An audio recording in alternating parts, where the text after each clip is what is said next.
Hello guys, good morning. Good morning. Good afternoon. Ayan, good afternoon everyone.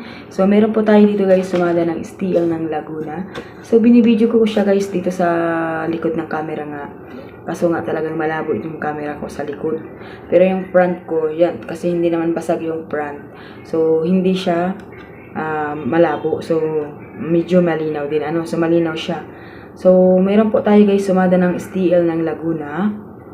Diba, ang lumabas po kahapon ay 14.29, 1.31, 21.1, tsaka 31.30. Ngayon, ang tanong, may chance po ba siyang magpumpiang? Meron po. So, meron siyang chance na magpumpiang dahil meron siyang 1.31, 21.1, diba? Tapos, nagkapit siya ng 31.30 kaninang umaga. So, ibig sabihin, meron siyang chance na magpumpiang, gawa nga po ng sign. So, meron po siyang sign na para magpumpiang. Pero, yung tanong, anong pumpiang po ba yung lalabas? So, yun po yung pinakang mahirap sagutin kasi po yung pumpiang ay napakarami po kasi kailangan ipumpiang. Diba? So, 1 to 38 yung numero na pwede mong ipumpiang. So, yun yung pinakang mahirap. So, kung meron kayo dyan guys nakita sa mga nakaraan na sumada, kung ano yung meron dyan sumada pumpiang na tinatawag, yung parang pareho yung bilang.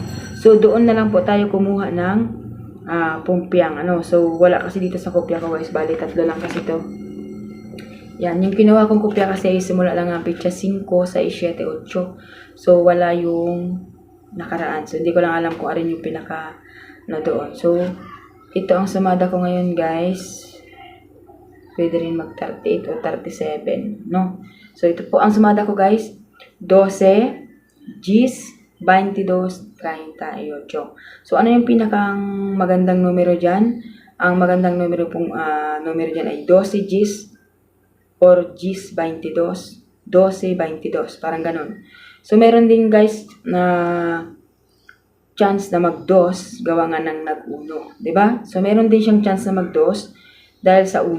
No? So, 12 Gs 22, 38. So, pwede rin po yun guys. So, bahala kayo kung paano nyo siya tatayaan. Basta't rumble ang pagtaya para wala kayong pagsisihan. So, yan po ang ating sumada sa STL ng Camarines Norte. Good luck guys. Please po, pakishare.